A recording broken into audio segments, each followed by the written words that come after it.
Halo Ibu dosen dan teman-teman sekalian, terima kasih atas kesempatan yang telah diberikan kepada kami kelompok SMA Negeri 2 Ambon. Berikut kami akan mempresentasikan hasil kerja kelompok kami.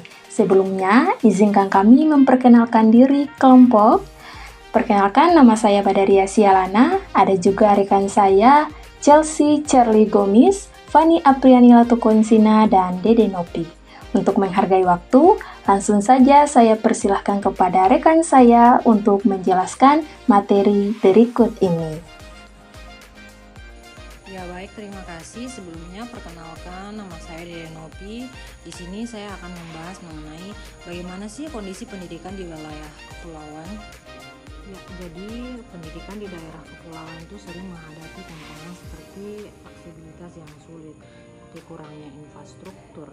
Nah, kurangnya infrastruktur ini banyak sekolah di daerah kepulauan kekurangan bangunan fisik yang memadai seperti ruang kelas yang cukup dan fasilitas sanitasi yang baik. Ini merupakan investasi dalam pembangunan gedung sekolah yang lebih baik dan infrastruktur pendukung.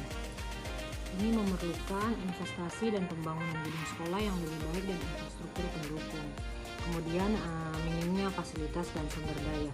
Jadi teman-teman, sekolah seringkali tidak memiliki akses ke buku, alat belajar, dan teknologi yang diperlukan untuk mendukung proses pembelajaran. Penyediaan sumber daya ini perlu dilakukan melalui kerjasama dengan berbagai lembaga dan organisasi. Kemudian kekurangan guru berkualitas. Jadi banyak daerah kepulauan itu kesulitan untuk menarik dan mempertahankan guru yang berkualitas. Program insentif, pelatihan profesional, dan peningkatan kesejahteraan guru dapat membantu mengatasi masalah ini. Kemudian ada kendala transportasi yang menghambat kehadiran. Jadi peserta didik sering mengalami kesulitan dalam mencapai sekolah karena kurangnya transportasi yang efisien. Jadi penyediaan moda transportasi yang aman dan terjangkau seperti perahu sekolah dapat membantu meningkatkan kehadiran peserta didik.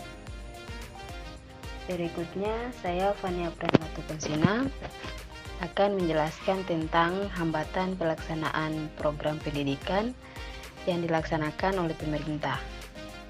Yang pertama, kurangnya sinergi antara pemerintah pusat dan daerah dalam perencanaan dan pelaksanaan program.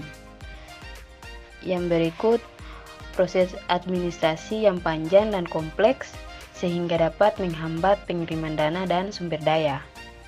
Kemudian, ada beberapa program yang mungkin ditolak oleh masyarakat karena kurangnya pemahaman atau ketidakpuasan terhadap kebijakan yang ada. Terima kasih atas kesempatan yang telah diberikan. Perkenalkan, nama saya Badaria Sialana yang akan melanjutkan penjelasan berikut. Permasalahan di daerah lain terkait dengan pendidikan di wilayah kepulauan. Berdasarkan hasil diskusi kelompok, yang kelompok temui adalah 1. Keterbatasan tenaga pendidik, di mana guru yang bersedia mengajar di daerah terpencil atau kepulauan sangat terbatas. Banyak tenaga pendidik yang enggan bertugas di wilayah tersebut karena akses yang sulit dan fasilitas yang minim. Akibatnya, beberapa sekolah memiliki jumlah guru yang sangat sedikit sehingga kualitas pendidikan pun menjadi menurun.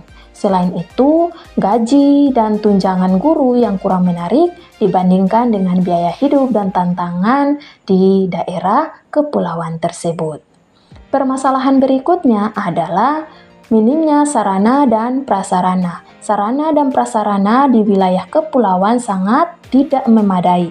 Banyak sekolah di daerah kepulauan yang memiliki fasilitas yang kurang memadai, seperti ruang kelas yang tidak layak, minimnya akses buku dan alat pembelajaran, serta fasilitas sanitasi yang buruk. Berikut program pemerintah yang dilaksanakan di daerah lain. Berdasarkan hasil diskusi kelompok, program yang dilaksanakan di daerah lain diantaranya ada program profesi guru yang terintegritas dengan kewenangan tambahan atau PPGT, program sertifikasi keahlian ganda bagi guru SMA atau SMK, program guru garis depan atau GGD, program pemberian subsidi bantuan pendidikan konversi GTK PAUD dan Dikmas. Selain itu, Pemerintah juga menyediakan pendidikan tanpa biaya untuk meningkatkan akses bagi semua anak seperti di beberapa wilayah Indonesia. Itu saja dari saya. Berikutnya akan dijelaskan oleh rekan saya. Baik, selanjutnya saya Chelsea Cherly Gomis akan melanjutkan materi terkait solusi dan hambatan. Untuk meningkatkan kualitas pendidikan melalui program pelatihan, penyediaan alat belajar, dan peningkatan infrastruktur ada langkah penting dan beberapa solusi dan hambatan yang mungkin akan dihadapi. Untuk solusi seperti program pelatihan guru, di dalamnya ada melakukan seminar, yaitu mengadakan pelatihan rutin untuk guru mengenai metode pengajaran terbaru dan penggunaan teknologi pendidikan. Bahkan juga ada pengembangan kompetensi, yaitu untuk menyusun program pengembangan profesional yang berkelanjutan untuk meningkatkan keterampilan pedagogis. Selain itu juga ada penyediaan alat belajar, seperti sumber daya multimedia, itu untuk mengintegrasikan teknologi seperti komputer dan perangkat lunak lainnya yang mendukung pembelajaran. Selain itu juga buku dan materi ajar, perlu menyediakan buku yang relevan dan berkualitas serta materi ajar yang bervariasi untuk mendukung berbagai gaya belajar siswa. Kemudian, untuk hambatan mungkin seperti keterbatasan anggaran dalam pembiayaan untuk program pelatihan, alat belajar, dan infrastruktur seringkali terhambat oleh anggaran yang terbatas. Dan juga akses yang tidak merata di beberapa daerah, terutama pedesaan, akses ke alat belajar dan infrastruktur yang memadai mungkin terbatas, itu akan menciptakan ketidaksetaraan dalam pendidikan. Terus, hambatan yang lainnya juga kurangnya pelatihan.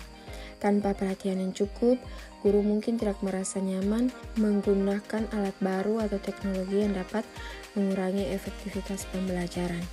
Jadi, untuk meningkatkan kualitas pendidikan, ini sangat penting untuk mengidentifikasi solusi yang sesuai sambil mengatasi hambatan yang ada. Jadi, kerjasama antara pemerintah, masyarakat, dan lembaga pendidikan itu sangat diperlukan untuk bisa mencapai tujuan secara efektif. Itu mungkin terkait solusi dan hambatan yang bisa saya jelaskan. Itu saja hasil presentasi dari kelompok kami, kiranya dapat bermanfaat bagi kita semua. Terima kasih.